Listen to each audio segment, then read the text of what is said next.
Olá, eu sou o Gustavo Barros e esse é mais um outro esporte, hoje com Karatê.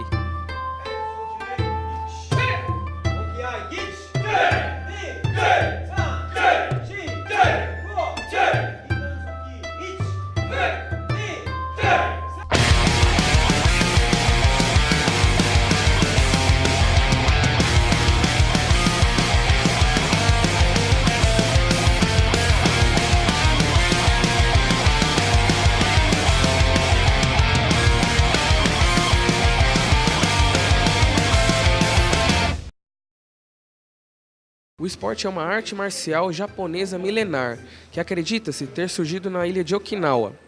Porém, não existem registros de uma data exata da sua criação.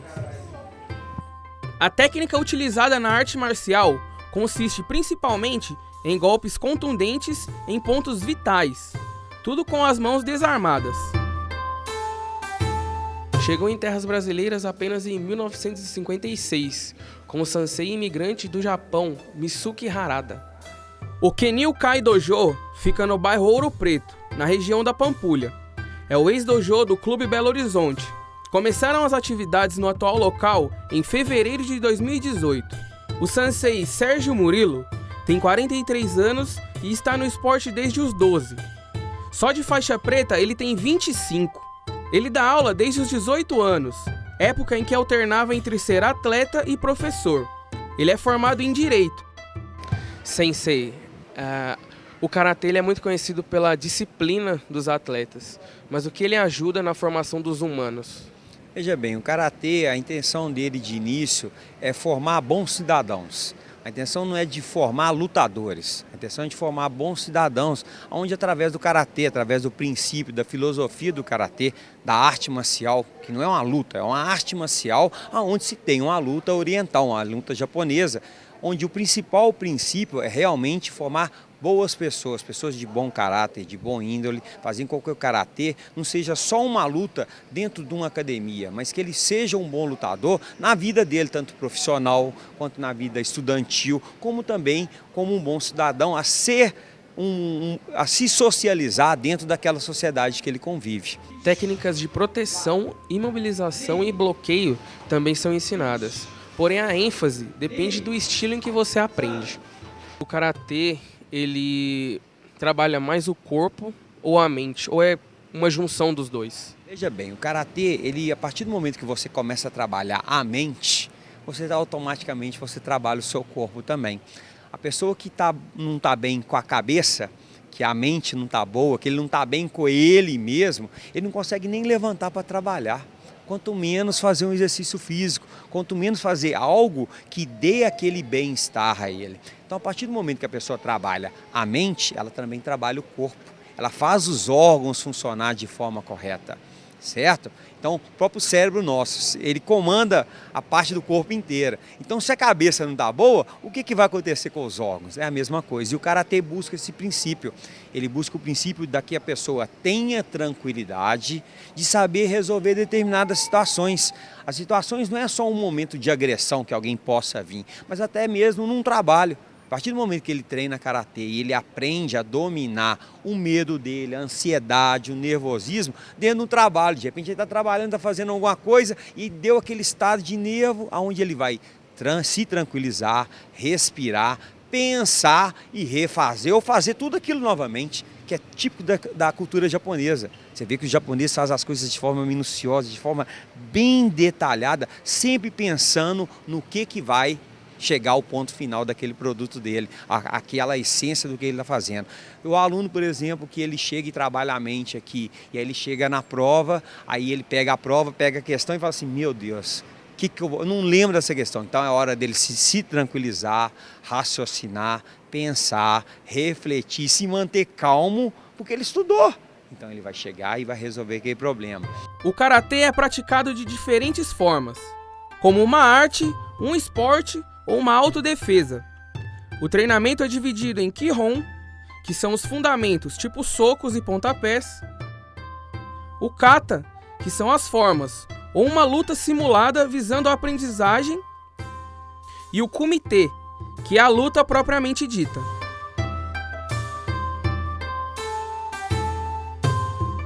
E E o karatê, na sua forma de luta, ele visa o condicionamento físico, velocidade e o que mais? Veja bem, nós, além de trabalhar a cabeça, nós trabalhamos reflexo, performance da pessoa, equilíbrio, tanto psicológico como equilíbrio do próprio corpo. Trabalhar velocidade sim, trabalhar explosão. Você, de repente, você é atacado, você tem que defender, ter uma ação de defender e ter uma reação rápida antes que venha deferido um outro golpe. Então é trabalhar da mente, o corpo, reflexo, habilidade, equilíbrio, tudo isso é trabalhado no karatê para que possa ter êxito daquilo que a pessoa necessita dependendo do momento. A primeira apresentação pública do esporte foi em 1916, com o sensei Jichin Funakoshi, em Kyoto, no Japão. O esporte é conhecido pela disciplina, filosofia e éticas rigorosas, além de mesclar com movimentos simples e o condicionamento físico. As academias onde o karatê é ensinado são chamadas de dojo e o faixa preta de sensei. E a gente sabe que o Lyoto Machida, ex-campeão meio pesado do UFC, ele tem a base no karatê. Ele é até chamado de dragão. E na sua opinião, o que o karatê agregou para o MMA? Veja bem, o MMA ele é uma mistura de esportes de luta. Uma mistura de lutas, vários estilos de luta, onde cada luta tenta impor que aquela luta tem uma melhor eficiência. Na verdade, não existe uma melhor luta. Existe aquele atleta que treina o psicológico, aquele atleta que treina o reflexo, aquele atleta que treina aquela explosão de reação, de defender e de ação logo imediata. Tá? Então um atleta, o MMA, no caso do Lyoto Machida que faz karatê, ele tem uma base dele no karatê, onde todo o princípio dele é voltado para isso. No karatê nós temos um código de honra, igual tinha um samurai, onde a gente chama de dojokun. Onde no dojokun, uma das primeiras coisas que fala é reprimir atos brutais. Se vocês repararem a luta do Lyoto Machida com o Vitor Belfort, a última luta, onde ele nocauteou o Vitor Belfort, parou, olhou, viu a situação que o adversário já estava nocauteado e simplesmente juntou perna, cumprimentou como se já fiz o que eu tinha que fazer. A minha obrigação era nocauteá-lo. Já nocauteei, eu não tenho que continuar agredindo. É o motivo que ele chega junto em sinal de respeito e cumprimenta o adversário dele. É puro karatê. É a pura filosofia do karatê de realmente reprimir atos brutais, realmente respeitar o próximo. Ou seja, no momento que ele estava numa luta, que ele tinha que resolver uma situação, ele deferiu um único golpe e resolveu a situação e não necessita mais de agressão. A derrota do Japão na Segunda Guerra Mundial, que fazia parte do eixo junto com a Alemanha e Itália, teve influência direta no esporte. O país foi dominado pelas forças americanas que proibiram a prática do esporte. Alguns alunos de Funokashi conseguiram convencer os soldados americanos de que era uma arte marcial inofensiva. Inclusive, alguns soldados tiveram interesse em aprender as técnicas. O esporte é dividido em 4 estilos: Shito-ryu, Goju-ryu, Wado-ryu e o mais praticado, Shotokan-ryu. E dentro do karatê a gente tem alguns estilos. Fala um pouquinho mais desses estilos pra gente. Veja bem, o karatê tem vários estilos de karatê. O estilo geralmente eram de famílias. Determinadas famílias sabiam um tipo de lutar, uma forma de sobreviver. A luta, na verdade, ela sempre foi uma sobrevivência do ser humano, onde infelizmente se empregava-se muito força. Aquele que tem força dominava aquele que tem menos força. Tá? E o karatê, querendo ou não, por haver estilos, por haver famílias diferentes, as famílias tinham aquela tradição de manter a força daquela família. Há muito tempo no Japão, quando se tinha aquele sistema feudal, onde o dono daquela fazenda, ele tinha aquela família, ele tinha aquele estilo de luta dele, era um jeito dele preservar aquele terreno dele, é um jeito dele defender. E aí tinha-se os samurais, que eram latifundiários, eram pessoas que lutavam, que tinham um dom da arte e tinham o estilo próprio de luta dele. Então aí criavam-se os estilos de karatê. Tem vários estilos de karatê, como o Kenryu, que é do nosso dojo, tem o Shotokan, Goju, Wado-ryu, Shito-ryu, tem inúmeros estilos que foram disseminados pelo mundo afora. No Shotokan, as graduações são através de faixas coloridas e são respectivamente branca, amarela, vermelha, laranja, verde, roxa, marrom e preta. O karatê será incluído no programa olímpico a partir de 2020, curiosamente disputado no Japão. Com que olhos vocês viram o karatê sendo integrado a partir da próxima Olimpíada de 2020 como um esporte olímpico? Veja bem, há anos que o karatê vem tentando essa vaga olímpica.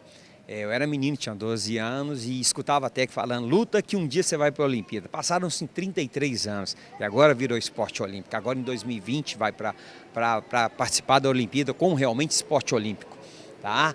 O karatê durante anos ele foi sofrendo mudanças com o intuito de realmente virar esporte. Por quê? Porque era completamente uma arte marcial. Tinha-se golpes que realmente traumatizavam os adversários, poderia causar lesões que às vezes não poderia acabar com a carreira daquele atleta. Então foi se tirando determinados golpes para preservar o atleta e assim virar um esporte olímpico, onde a Olimpíada nada mais é que a união dos 5 continentes. Tá? Então não poderia deixar uma arte marcial não virar esporte, né, se tirando alguns golpes que poderiam causar às vezes a desunião desses continentes, onde os 5 arcos significa a união deles, né? Então por isso durante anos foi se estudando quais golpes podem ser deferidos dentro do esporte e quais não pode. Continua se ensinando o karatê, arte marcial em todas as academias. Só que aí o esporte é mais uma ponta do leque, é como se abrisse o leque com vários lados e aquela ponta é uma parte do karatê, mas o karatê é muito mais além do esporte. A World Karate Federation foi criada em 1970. A sua sede atual é em Madrid, na Espanha. É ela quem organiza os campeonatos mundiais de karatê. O campeonato mundial é promovido de 2 em 2 anos. São aceitos os atletas que praticam um dos 4 estilos. As modalidades de disputa são kata e luta. Eu sei que a principal referência que você tem sobre karatê é essa.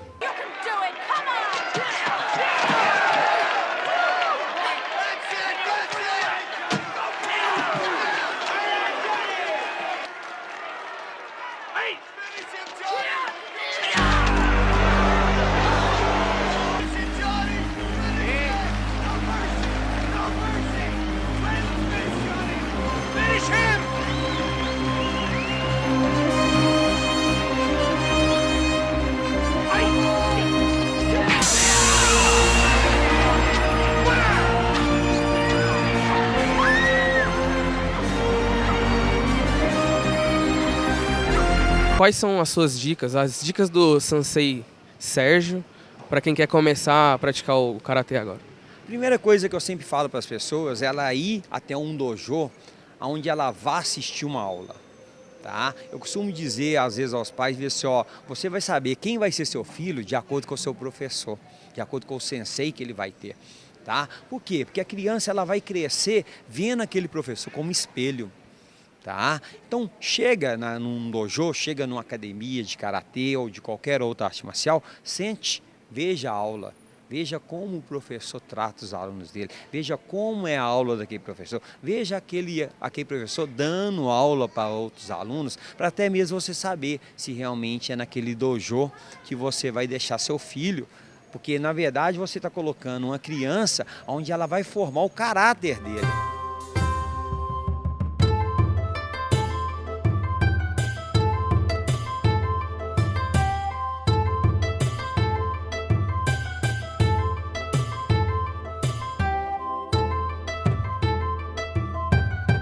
É isso aí, até o próximo programa.